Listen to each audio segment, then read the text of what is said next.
আজকে আপনাদের আপনাদের আপনাদের সাথে একটা কথা শেয়ার করি, মানে কথাটাও ভালো করে বলতে পারতাছি না, মানে আটকে যাইতেছে। আমার মতো মাঝে মধ্যে এরকম বিমরতি কার কার ধরে অবশ্যই কমেন্ট করে জানাবেন। আমার এমন একটা অবস্থা হয় মাঝে মধ্যে সকালবেলা ঘুম থেকে ওঠার পরে, মানে খাওয়ার পরে আর কোনো কাজ করতে আমার ভালো লাগে না, মন চায় সারাক্ষণ মোবাইল টিপি মোবাইল টিপতে টিপতে একটা পর্যায়ে দেখি কি সারা দিনটা চলে গেছে, 2টা 3টা 2:30 বাজে গেছে। আমার ছেলে চিল্লাইতেছে ভাত খাবে, ভাত রান্না করি নাই। যেমন এখন যে ভিডিওটা বানাইতেছে হয়তো এটা রাত্রে আপলোড হইতে পারে, 3টা বাজে গেছে। আমি এই যে মাত্র ভাত বসাইছি, তাও চুলায় বসাই দিছি, রাইস করে দেরি হবে দেখা।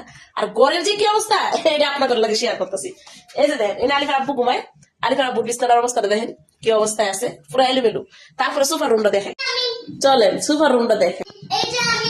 তারপরে এই যে দেখেন সুপার রুমের অবস্থা, আলিফ কি করে রাখছে, মানে কোনো কাজে আজকে ঘুম থেকে ওঠার পরে কোনো একটা কাজ আমি করি নাই।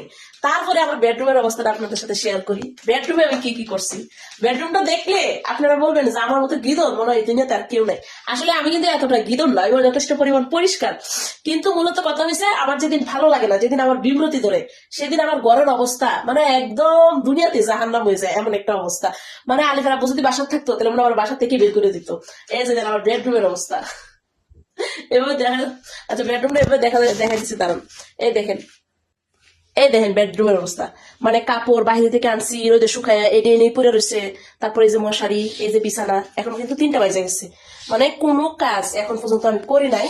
আমার এত বিমৃতি ধরছে, মানে মাঝে মধ্যে আমার এইভাবে বিমৃতি ধরে ফেলে, কি একটা ভয়ঙ্কর অবস্থা আমার ঘরের, মানে আমি নিজেই দেখে অবাক হয়ে যাইতেছি। তো এই ভিডিওটা এই জন্যই করা, আমার মতো এরকম বিমৃতি আপনাদের কার কার ধরে অবশ্যই কমেন্ট করে জানাবেন। আর আমার আসলে মাঝে মধ্যে এমনটা হয়, মানে কি বলবো, আমার ভালো লাগে না কোনো কাজ করতে। মাঝে মধ্যে এমন একটা অবস্থা, সারাক্ষণ মোবাইল টিভি। এটা কি আমার দোষ না মোবাইলের দোষ আমি নিজেও জানি না ভাই। আমার মতো আপনাদের এটা কার কার হয় অবশ্যই কমেন্ট করে জানাবেন।